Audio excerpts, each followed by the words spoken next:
Suudhaan haasaa baniinsaa kan godhan bakka bu'aa adda bilisummaa Oromoo obbo Abdusalaam Suuteeti. Sababni ayyaanni gootota Oromoo yookaan Ebile 15 ittiin hundaa'uu danda'eef Oromoon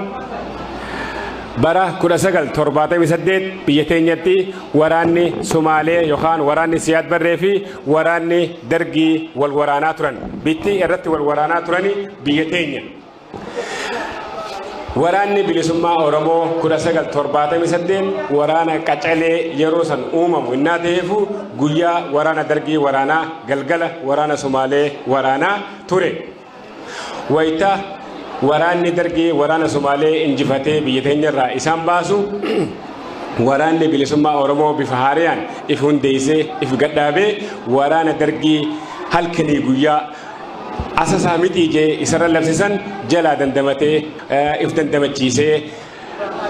alaafi biyyatti hariiroosaa cimsachuudhaaf wayita sosoheetti jiila nama 10 hoogganamu tokko if keessa uumee 1980tti gara Somaaliyaa erge. Wayita gara Somaaliyaa ergu kanatti waraanni Somaalee Kaslaa 1978 biyya teenyarraa bahee akka biyya isaaniitti galuuf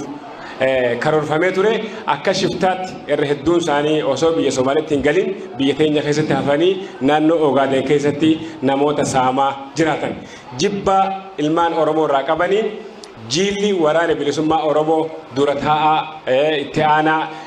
hooggantoota baay'ee dabalatee gara Somaalee deemuuf sosohaa jiran kuni lafa Shinnigaa jedhamtutti waraana shiftaa Somaalee kanaan wal afaan bu'an. Wayita kana isin maali shiftaa kanaan jennaan shiftaa kanaan jaamnaan nuti Oromoodha. Kadeemnu filleen rakkoo uummata keenyaa alagatti beeksisuudhaaf deemna malee waan biraatiif hin deemnu. Uummanni kun jibbansa Oromoo irraa qabaniin hooggantoota ol aanoo Oromoon akka Oromootti ergatee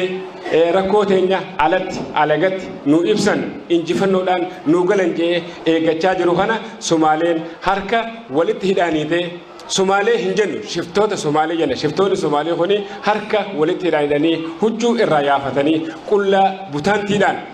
warra Islaamaatiin gara tokko nuu bahaa warra Kiristaanaatiin gara kana nuu bahaa jennaan nuti Oromoodha Islaamaa fi Kiristaanaatti addaan hin baanu jaanii hooggantoonni keenya didanii boolla takkatti guyyaan isaan waliin dhuman Ebla 15 innaa ta'eefu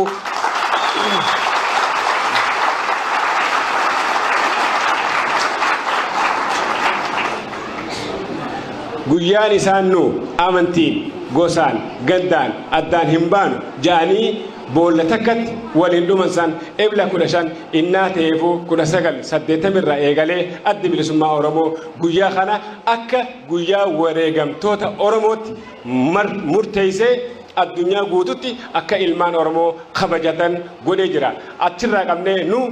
waggaa 36 guutuu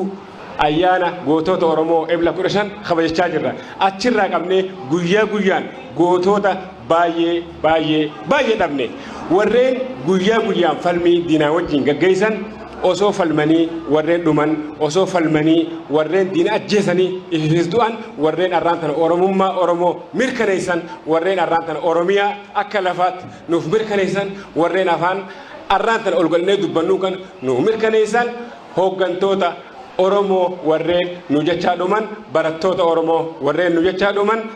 guyyaa ittiin yaadannu Ebla 15 innaa ta'eefu ayyaana kanatti argamuu keessaniif maqaa adda bilisummaa Oromootii fi maqaa humna injifannoo waliin dhaabbanee